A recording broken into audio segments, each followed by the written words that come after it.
The audacity. This woman looked me dead in the eye and said, "Oh honey, you probably can't afford to even step foot on a private jet like mine." I smiled and handed her my business card, the same card that was attached to the jet's ownership papers. Her face went white. Y'all are not ready for this level of disrespect and the karma that followed. Before I spill this tea, hit that like button, because this story is about to have you screaming at your screen.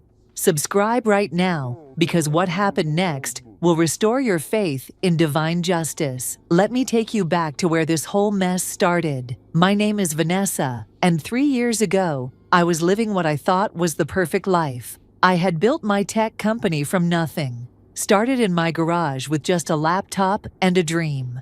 You know how they say success tastes sweeter when you've been at the bottom? Well, I had been there. Growing up in the projects, watching my mama work 3 jobs just to keep the lights on. I promised myself I'd never be dependent on anyone for anything, and I kept that promise. By 32, my software company was pulling in 8 figures annually. We developed security systems for major corporations, and let me tell you, when you're a young Black woman in tech, you have to work twice as hard to get half the recognition. But I didn't just work hard. I worked smart. I kept every dollar in my name, every asset under my control, every business decision mine to make. That's when I met Michael at a business conference. Tall, handsome, seemed supportive of my success. He was in sales, made decent money, but nothing compared to what I was bringing in. And you know what? I didn't care. I thought I had found someone who loved me for me, not my bank account. We got married after 2 years of dating, and for the first 3 years of marriage, everything seemed perfect. The private jet purchase was my biggest dream realized. I remember the day I signed those papers. It was a Gulfstream G450, beautiful white exterior with cream leather interior. Cost me $12 million, but it was worth every penny. The freedom to travel anywhere, anytime, without dealing with commercial flights? That was success to me.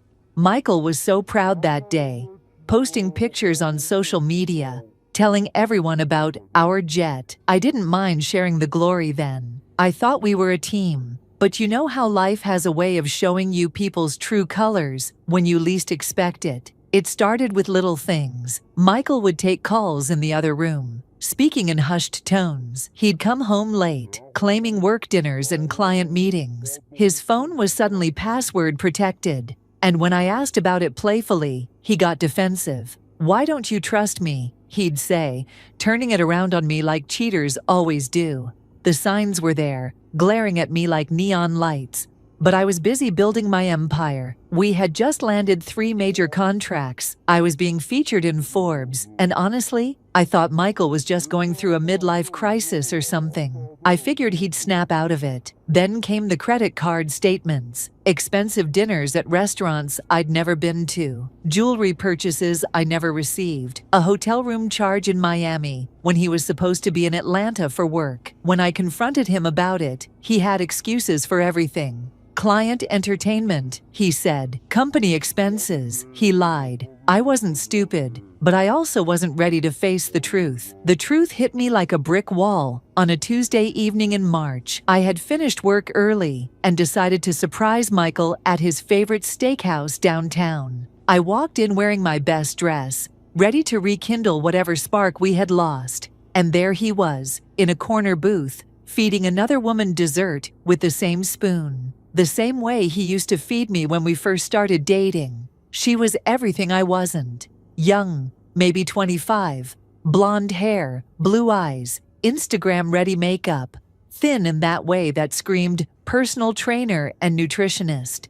She was giggling at everything he said, touching his arm, leaning in close. And Michael? He was eating it up, looking at her the way he used to look at me. I didn't confront them. I stood there for maybe 30 seconds, watching my marriage crumble in real time. Then I turned around and walked out. The drive home was a blur of tears and rage, not just at Michael, but at myself. How had I missed this? How long had this been going on? That night, I hired a private investigator. Within a week, I had photos, timestamps, hotel receipts, everything I needed. Her name was Brittany Collins, and she was exactly what I expected.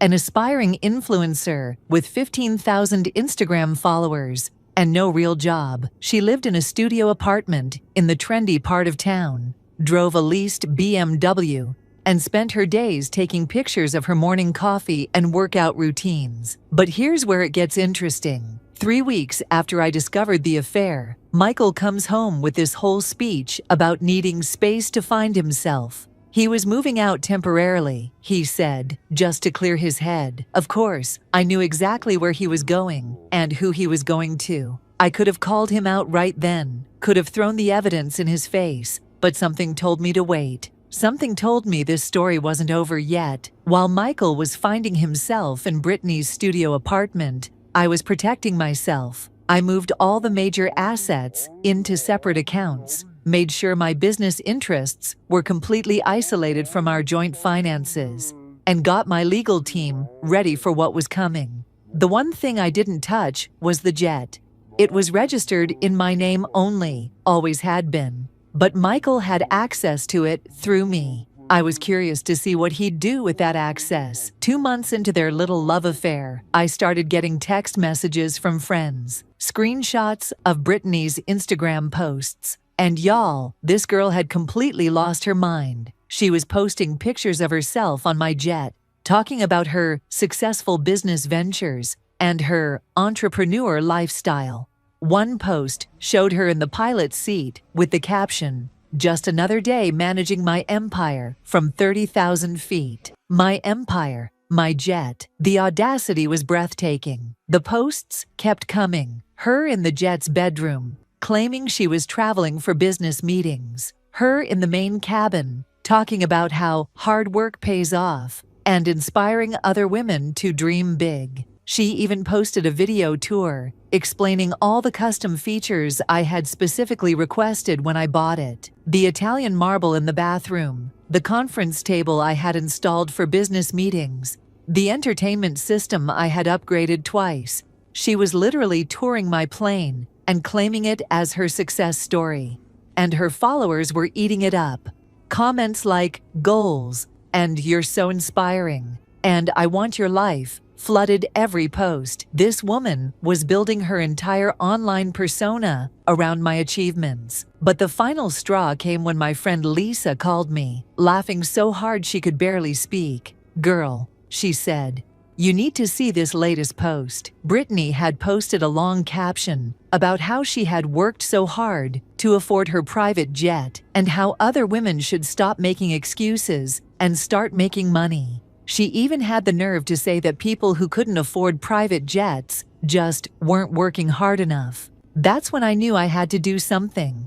Not just for me, but for every hardworking person she was insulting with her lies. Lisa, being the wonderful friend she is, came up with the perfect plan. She was hosting a dinner party the following weekend, something she did monthly for our friend group. She would invite Brittany, telling her it was a networking event for successful business women. Of course, Brittany jumped at the chance to be around other entrepreneurs. Lisa didn't mention I would be there. The night of the dinner party, I took my time getting ready. I wore a simple black dress, nothing too flashy, but I made sure my jewelry was on point. The diamond tennis bracelet I bought myself after my first $1 million contract. The Cartier watch I got for my 30th birthday. The custom-made necklace with my company's logo in diamonds. Subtle flexes, but flexes nonetheless. I arrived at Lisa's house 30 minutes after the party started, giving Brittany time to get comfortable and start her usual routine. Lisa met me at the door with a knowing smile. "She's already started," she whispered. "Girl, wait until you hear what she's been saying." I could hear her voice from the foyer, that high-pitched, overly excited tone that screams, "I'm trying too hard." I made my way to the kitchen, where I could listen without being seen. The kitchen was connected to the living room by a large archway, so I had a perfect view of everything. And there she was, holding court in the center of Lisa's living room, surrounded by 6 successful Black women who had no idea they were listening to a complete fraud. She was wearing a designer dress that probably cost more than most people's rent, red-bottom shoes, and jewelry that screamed, "trying to look rich." "Oh, you guys would love traveling on private jets," she was saying, gesturing dramatically with her wine glass. "I mean, once you experience that level of luxury, you can never go back to commercial flights. The privacy, the comfort, the convenience, it's just a completely different world." One of the women asked her about her business, and that's when the lies really started flowing. "Well, I started my consulting firm 3 years ago," Brittany said, which was hilarious because according to my private investigator, she had never held a job for more than 6 months. "It focuses on digital marketing and brand development. We work with some really high-profile clients, and the revenue has just been incredible. That's actually how I was able to afford my jet." Her jet. I was gripping my wine glass so tight I thought it might shatter. "The jet is actually perfect for my business," she continued, getting more animated. "I fly to client meetings all over the country. Just last week, I was in Miami for a consultation, then flew to Denver the next day for another meeting. The efficiency is incredible when you don't have to deal with commercial airline schedules. Those were my trips. I had flown to Miami for a tech conference and Denver for a client presentation." She was literally describing my business travel as her own. But she wasn't done. "Oh no, this girl was just getting warmed up. The interior is completely customized," she said, pulling out her phone to show pictures. My pictures of my jet. "I had the whole thing redesigned when I bought it. Italian marble in the bathroom, a full conference room for business meetings, state-of-the-art entertainment system. It cost a fortune. But when you're building an empire, you have to invest in the tools that will help you succeed." I had heard enough. It was time to make my entrance. I walked into the living room casually, like I had just arrived. "Sorry I'm late, ladies," I said, giving Lisa a hug. Traffic was crazy. The room went quiet for a moment as everyone turned to greet me. But Brittany looked like she had seen a ghost. Her face went pale, and she suddenly seemed very interested in her wine glass. "Vanessa," Lisa said, playing her part perfectly. "I was just telling everyone about your recent business expansion." Brittany here was sharing some amazing stories about her consulting business and her private jet. I smiled and took a seat directly across from Brittany. "Oh, how interesting," I said, my voice sweet as honey. "I'd love to hear more about this jet. I'm actually in the market for one myself." You could see the panic in Brittany's eyes, but she was in too deep to back down now. Plus, she still thought she could somehow bluff her way through this. "Well," she said, her voice slightly shaky, "it's a Gulfstream G450. Absolutely beautiful aircraft. I've had it for about a year now, and it's been such a game changer for my business." "A G450? I said, raising my eyebrows. "Those are expensive. What did you pay for yours, if you don't mind me asking?" "Oh well, I prefer not to discuss exact numbers," she said, trying to deflect. "But let's just say it was a significant investment. Worth every penny though." "I bet," I said, nodding understandingly. "The maintenance costs alone must be astronomical, and the hangar fees, the crew salaries, insurance, it all adds up so quickly." She was nodding along, but I could see the sweat starting to form on her forehead. She had no idea what any of those things actually cost, because she had never paid for them. "The thing about owning a private jet," I continued, "is that it's not just about being able to afford the purchase price. The ongoing costs are what really separate the serious owners from the people who are just trying to flex for Instagram." That hit home. Her face flushed red, but she still wasn't backing down. "Of course," she said defensively. "I mean, I wouldn't have bought it if I couldn't afford to maintain it properly. My business generates more than enough revenue to cover all the associated costs." "What kind of consulting do you do again?" I asked innocently. "Digital marketing and brand development," she repeated, but with less confidence than before. "That's fascinating," I said. I'm actually in tech myself, software development, specifically security systems for major corporations. We've been expanding our marketing department recently. Maybe we could work together sometime." The trap was set. I reached into my purse and pulled out my business card. The same card that was attached to every document related to the jet's ownership. "Here's my card," I said, holding it out to her. "Maybe you could tell me more about your approach to digital marketing for tech companies. I'm always interested in learning from other successful business owners." She took the card with trembling fingers, and I watched as her eyes scanned the information.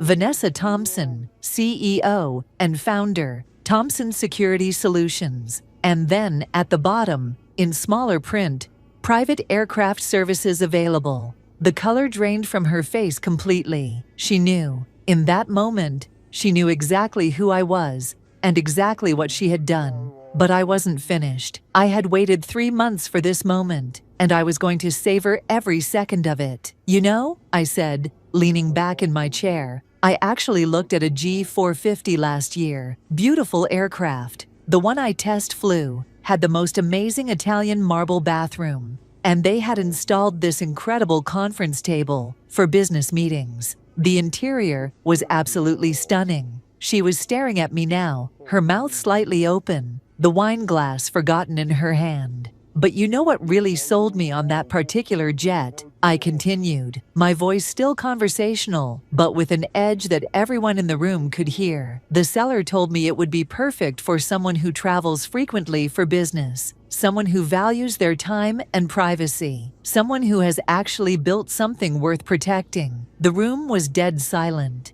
Everyone could feel the tension, even though they didn't fully understand what was happening yet. I stood up slowly and walked over to where Brittany was sitting. I could see her hands shaking as I approached. "The thing is," I said, my voice dropping to barely above a whisper, "when you own something as expensive and distinctive as a private jet, you tend to keep very close track of it. You know every flight, every passenger, every photograph taken on board." I paused, letting that sink in. "So when someone starts posting pictures on social media, claiming to own your jet, describing your custom interior modifications, and using your business travel schedule to build their fake online persona."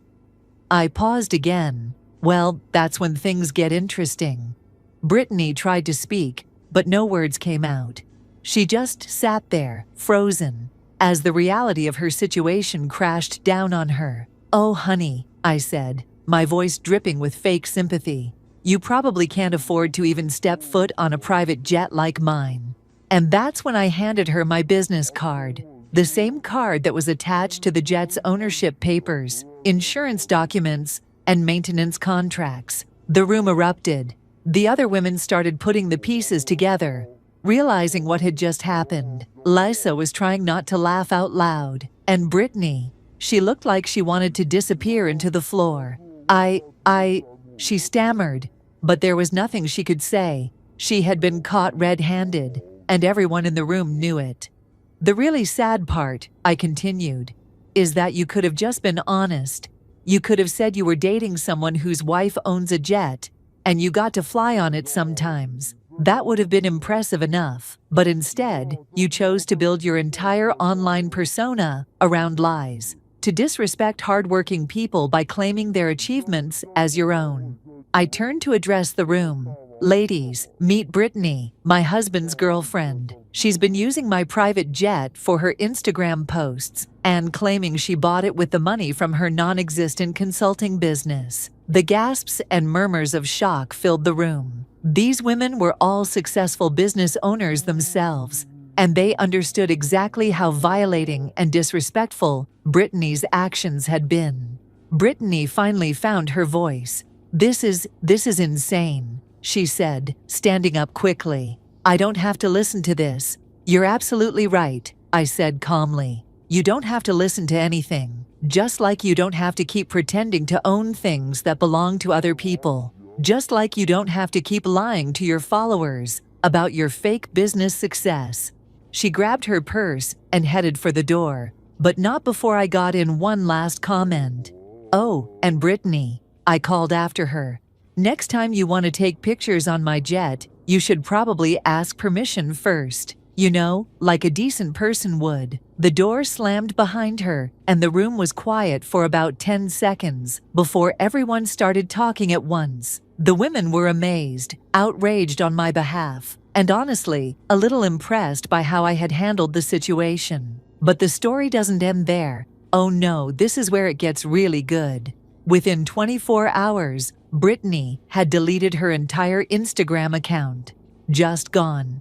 Thousands of followers, months of carefully curated posts, all of it disappeared overnight. Apparently, when your entire online persona is built on lies, it's hard to maintain when the truth comes out. Michael, meanwhile, had been getting calls from friends who were at the dinner party. By Sunday morning, he was blowing up my phone, alternating between angry texts and pathetic apologies. He tried to explain, tried to justify, tried to somehow make this my fault, but I was done listening to his excuses. Monday morning, I had my lawyer serve him with divorce papers. Not just any divorce papers, the kind that comes with a detailed accounting of every asset, every business interest, every financial instrument I owned independently. The kind that makes it very clear who brought what to the marriage and who would be leaving with what. The settlement was swift and brutal. Michael walked away with half of our joint checking account,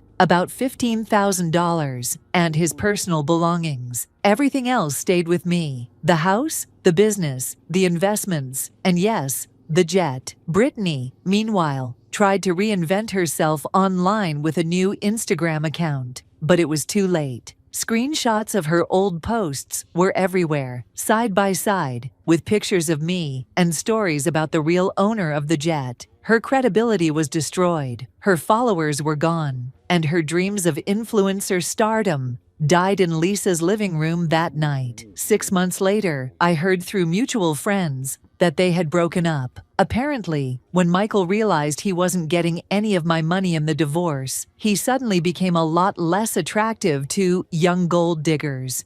Who could have predicted that? Today, I'm single, successful, and still flying on my jet whenever I want. I've expanded my business into 3 new markets, bought 2 more properties, and I'm considering adding a second aircraft to my fleet. Not because I need it, but because I can. The best part, I never had to lower myself to their level. I never had to scream or curse or throw things. I just had to be patient, strategic, and ready with the truth when the moment was right. Sometimes the best revenge is simply being successful and letting other people destroy themselves with their own lies. Michael texted me last month, something pathetic about missing what we had and wanting to try again. I didn't even respond. Some bridges are meant to be burned, and some people are meant to stay in your past. As for Brittany, well, let's just say the next time someone tries to claim they own something that belongs to me, they better make sure they're not doing it right in front of the actual owner. Because I keep receipts, I know my worth, and I'm always ready to remind people who they're dealing with. And that is how you handle disrespect with class and receipts. If you're here for more stories of cheaters getting exactly what they deserve, smash that like button and tell me in the comments, what would you have done? Subscribe, because I've got more tea to spill about people who tried to play me and lost. Remember, queens, always keep your receipts and your business in your name.